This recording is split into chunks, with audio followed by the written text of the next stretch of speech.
I used to think I was someone who loved more clothes, more plans, and more socializing.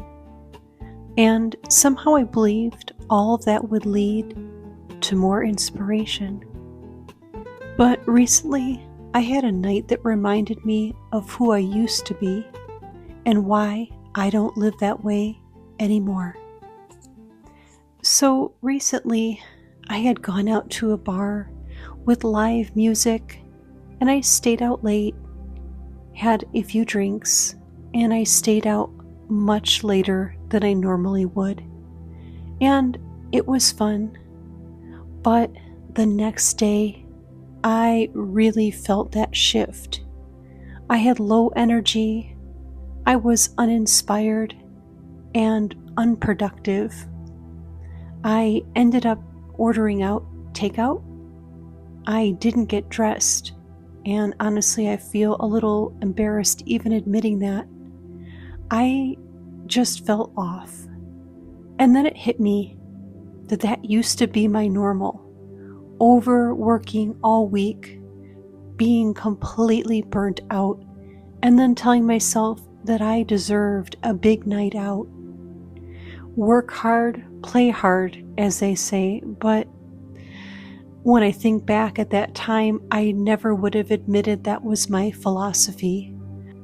But if I'm being honest, that's exactly what I was doing.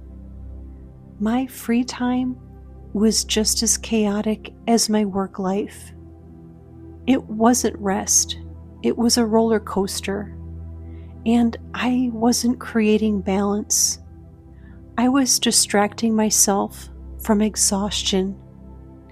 And when I journaled that sentence before filming this video, I underlined it. I was distracting myself from exhaustion.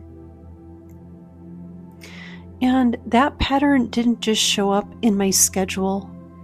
It showed up in my shopping, my routines, and even my closet. Part of my weekly rhythm used to include thrifting for antiques, buying new clothes, beauty products, or little treats.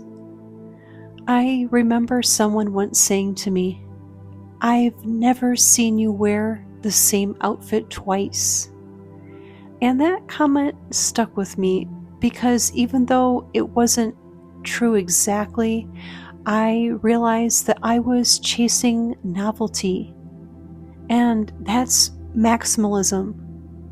Not just owning more, but just constantly seeking that stimulation. When you're browsing online, it's so easy to think, "Oh, this will enhance my life," or "This will make me a better version of myself," or perhaps "This will fix my insecurity." Maybe you see someone wearing something and think, "Wow, if I buy that, I'll feel like her." Or maybe it's just boredom.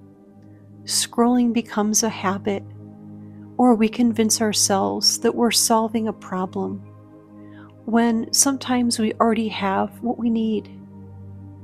It's just that one click, and before you know it, the packages are arriving several times a week. It's subtle, but it can be addictive. Maybe you're like me and you buy a beauty product and you don't love it, but instead of using it up, it just sits there.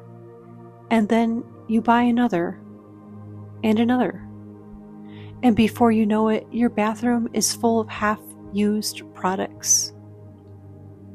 I've donated several bags of clothes in the last year, twice as a matter of fact, and I'm about to do another deep declutter.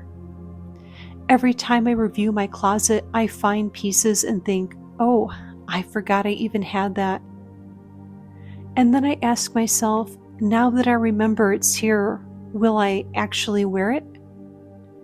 Because haven't we all wondered, why do we have a full closet when we only wear the same items on repeat? I recently lost some weight after changing my lifestyle to raw vegan. It's definitely helped me feel my best, but I've waited on purging my closet because I wanted to see where my weight would settle. But I now know that I don't need to keep clothing 2 sizes too big for that, just in case.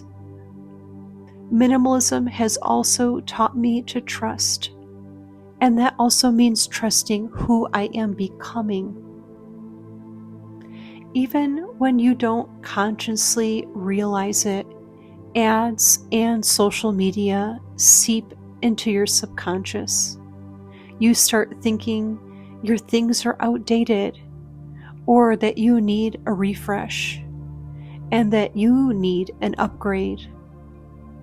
I completely stopped using social media about 6 years ago, and for me, that's helped tremendously, because when you're scrolling, we're only seeing their highlights, not the credit card bills, not the burnout, or perhaps the quiet, ordinary days at home.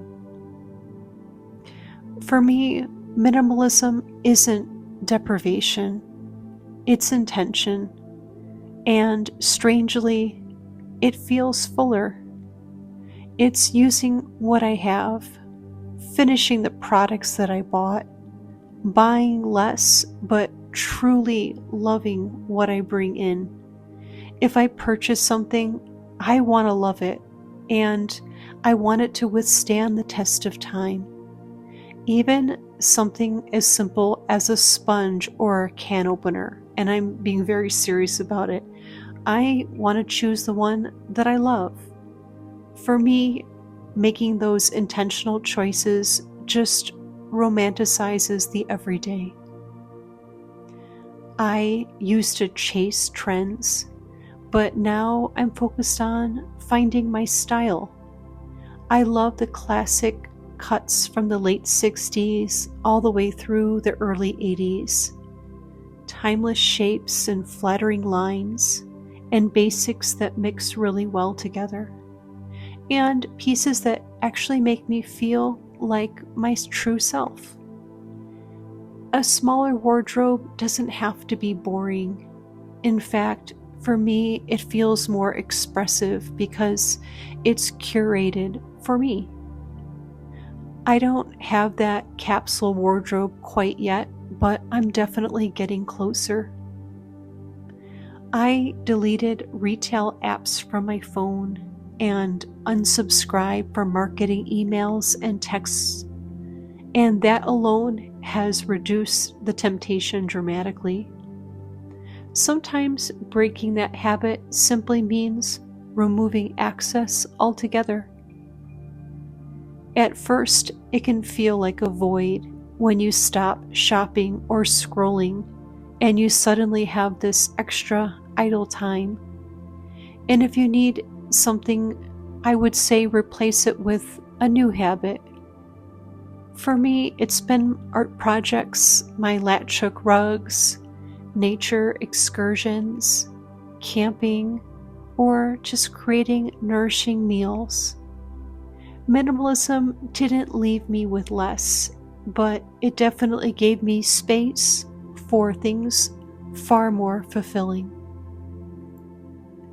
Maximalism was loud. Minimalism is quiet.